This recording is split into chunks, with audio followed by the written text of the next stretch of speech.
ആ കുട്ടി എന്നോട് പറഞ്ഞു, ഡോക്ടറെ നിങ്ങളെ വീഡിയോകളൊക്കെ ഉഷാറാട്ടും. ഒരു ഭിന്നശേഷി കുട്ടിയാണ്.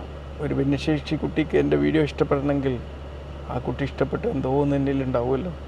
തീർച്ചയായിട്ടും പല സംഗീതത്തിനുറച്ച് കുറച്ച് വ്യായാമ സ്റ്റെപ്പുകളൊക്കെ ചെയ്തുകൊണ്ട് ഞാൻ കാണിക്കുന്ന വീഡിയോകളാണ് ആ കുട്ടിക്ക് ഇഷ്ടപ്പെട്ടതെന്ന് എനിക്ക് മനസ്സിലായി.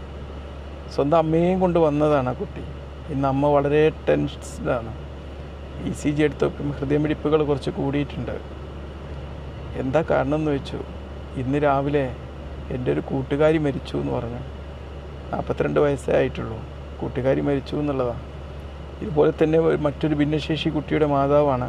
അപ്പോൾ എന്താ കാരണം എന്ന് വെച്ചു, സ്ട്രോക്ക് വന്ന് മരിച്ചതാണ് പറഞ്ഞു. ഇന്ന് രാവിലെ അവൾ എന്നെ വിളിച്ചിരുന്നു. എന്നിട്ട് പറഞ്ഞൊരു വാക്കുണ്ട്. എന്താണെന്ന് ചോദിച്ചു, എൻ്റെ കുട്ടി മരിച്ചതിന് ശേഷം ഞാൻ മരിച്ചാൽ മതിയായിരുന്നു.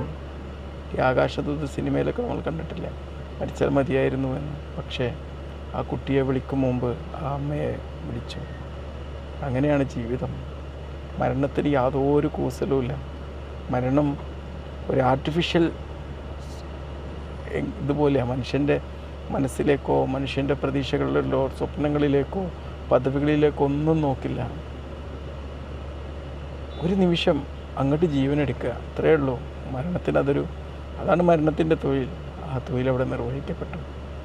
ഇനി ആ കുട്ടി തനിച്ച് യാത്ര ചെയ്യണം. അമ്മയുടെ തണലുണ്ടാവില്ല. അപ്പോൾ വീണ്ടും എൻ്റെ മുമ്പിലിരിക്കുന്ന അമ്മയോട് ഞാൻ ചോദിച്ചു, നിങ്ങളെ മോനൊക്കെ നല്ല ഉഷാറായല്ലോ, നാട്ടിൽ വളരെ ജനപ്രിയനാണ്. നാട്ടുകാർക്കൊക്കെ അന്നത്തെ ദിവസം പെരുന്നാൾ ദിവസം പള്ളിയിലെ ഉസ്താദിൻ്റെ കൂടെ എടുത്ത ഫോട്ടോകളൊക്കെ എനിക്ക് കാണിച്ചു തന്നു. ഭയങ്കര ഇഷ്ടമാണ് നാട്ടുകാർക്കൊക്കെ ഓൻ എന്ത് ജോലിയും ചെയ്യും. അല്ലാത്ത ദിവസം ഭിന്നശേഷി കുട്ടികൾക്കുള്ള സ്കൂളിൽ പോവും.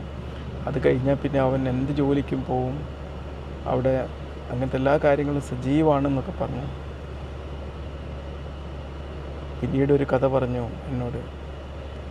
ഈ കുട്ടി ജനിച്ച ദിവസം ഭിന്നശേഷി കുട്ടിയാണ് എന്നതിൻ്റെ പേരിൽ മാതാവിനെയും ഈ കുട്ടിയെയും തനിച്ചാടി ഒളിച്ചോടിയ ആ ഭീരുവായ ആ ക്രൂരനായ ഈ കുട്ടിയുടെ പിതാവിൻ്റെ കഥ, പിന്നെ തിരിഞ്ഞു നോക്കാത്തൊരു മനുഷ്യൻ്റെ കഥ അതെന്നോട് പറഞ്ഞു. അതാണ് മനുഷ്യർ പല രീതിയിലാണ്. ചിലർ ക്രൂരന്മാരാണ്. ക്രൂരത അത് ഒരിക്കലും തനിച്ചാക്കാൻ പാടില്ലാത്ത ഒരാളെ തനിച്ചാക്കി ആ കുട്ടിയെ ഈ അമ്മ വളർത്തിയെടുത്തു എന്ന് മാത്രമല്ല, ഇന്ന് നാട്ടിലെ ജനപ്രിയനായി മാറി. എന്ത് ജോലിയും ചെയ്യാൻ പാകത്തിലായി മാറി. ഒന്നാലോചിച്ച് നോക്കണം. അങ്ങനെയാണ് ജീവിതം. അങ്ങനെയാണ്. നമ്മൾ ഒരു പ്രതിസന്ധി ഘട്ടത്തിൽ നമ്മൾ ഒളിച്ചോടലല്ല, അത് ഭീരുത്വമാണ്. എന്തൊരു ഭിന്നശേഷി കുട്ടികളെ പല രക്ഷിതാക്കളെയും കാണാറുണ്ട്, പ്രത്യേകിച്ച് അമ്മമാർ. അവരുടെ ജീവിതം മുഴുവനും ഈ കുട്ടികൾക്ക് വേണ്ടി അങ്ങോട്ട് ത്യജിക്കും. അടുത്ത ദിവസത്ത് എൻ്റെ ഒരു സുഹൃത്ത് എൻ്റെ കുട്ടിക്ക് പഠിപ്പിക്കാൻ വേണ്ടിയിട്ട് അതും ഞാൻ ഇവരോട് ചർച്ച ചെയ്തു. തിരുവനന്തപുരത്ത് നമ്മുടെ മജീഷ്യൻ്റെ അവിടെയൊക്കെ കൊണ്ടുപോയത് ഓർക്കുന്നു. അവനിന്ന് അവൻ്റെ സ്വന്തം ജീവിതത്തിൻ്റെ ജോലി പോലും ഉപേക്ഷിച്ച് അവിടേക്ക് യാത്ര ചെയ്തു കുട്ടിക്ക് വേണ്ടി. സ്നേഹിക്കാനാണ് മനുഷ്യൻ്റെ ജീവിതം, അല്ലാതെ ക്രൂരത കാണിക്കാൻ വേണ്ടിയല്ല. മനസ്സിലായത്? കൊച്ചു കാര്യങ്ങളൊക്കെ നിർവഹിക്കുന്നതിൽ തന്നെയാണ് ജീവിതത്തിൻ്റെ മഹിമ കിടക്കുന്നത്, വലിപ്പം കിടക്കുന്നത്. നമ്മൾ വിചാരിക്കും വലിയ കാര്യങ്ങളൊക്കെ ചെയ്ത് വലിയ ഡിഗ്രി പദവിയൊക്കെ എടുത്തിരിക്കുകയാണെന്ന് വിചാരിക്കും. പക്ഷെ അല്ല. എനിക്ക് തോന്നുന്നു പലപ്പോഴും ഭിന്നശേഷി കുട്ടികളുടെ രക്ഷിതാക്കന്മാരാണ് ഇതുപോലുള്ള വലിയ പാഠങ്ങൾ നമുക്ക് പഠിപ്പിച്ച് തരാറുള്ളത്. കാരണം എല്ലാ ശേഷിയുള്ള കുട്ടികളെ നോക്കുന്ന കാര്യത്തിൽ നമുക്ക് വലിയ പ്രതിസന്ധികളോ പ്രശ്നങ്ങളോ ത്യാഗങ്ങളോ ഒന്നും ചെയ്യേണ്ടതില്ലല്ലോ. ഈ ത്യാഗങ്ങൾ ചെയ്യുന്നിടത്താണ് സ്നേഹത്തിൻ്റെ. എനിക്ക് തോന്നുന്നു ഈ കുട്ടിയുടെ പിതാവ് ത്യാഗം ചെയ്യാൻ തയ്യാറായില്ല. സ്നേഹത്തെ വലിച്ചെറിഞ്ഞു, ജീവിതത്തിൻ്റെ മൂല്യങ്ങളെ വലിച്ചെറിഞ്ഞു. ഏറ്റവും ക്രൂരമായ തീരത്തേക്ക് ഒരു ക്രൂരനായ അയാൾ യാത്രയായി. പക്ഷേ ആ അമ്മ ഉപേക്ഷിക്കാൻ പറ്റില്ലല്ലോ ഈ കുഞ്ഞിനെ. ആ ദൗത്യം ഏറ്റെടുത്തു. കുട്ടിയെ വളർത്തണം എന്നുള്ള ദൗത്യം ഏറ്റെടുത്തു. കുട്ടികളെ സ്നേഹിക്കണം, പരിപാലിക്കണം. അത് തന്നെയാണ് എൻ്റെ ജീവിതത്തിൻ്റെ ഡിഗ്രിയും പദവിയും എന്ന് തിരിച്ചറിഞ്ഞത്. അതാണ് കൊച്ചു കാര്യങ്ങളൊക്കെ തന്നെയാണ് നമ്മൾ ജീവിതത്തിൽ നേടിയെടുക്കേണ്ട വലിയ പദവികൾ എന്നാണ്.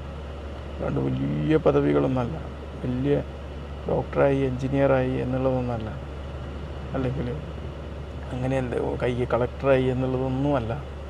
ഇതുപോലെ കൊച്ചു സ്നേഹങ്ങൾ നിർവഹിക്കാൻ നമ്മൾ കാണിക്കുന്ന ഉത്തരവാദിത്തങ്ങളും നമ്മളതിലെടുക്കുന്ന ത്യാഗങ്ങളുമാണ് ജീവിതത്തിലെ ഏറ്റവും വലിയ അച്ചീവ്മെൻറ്റ്.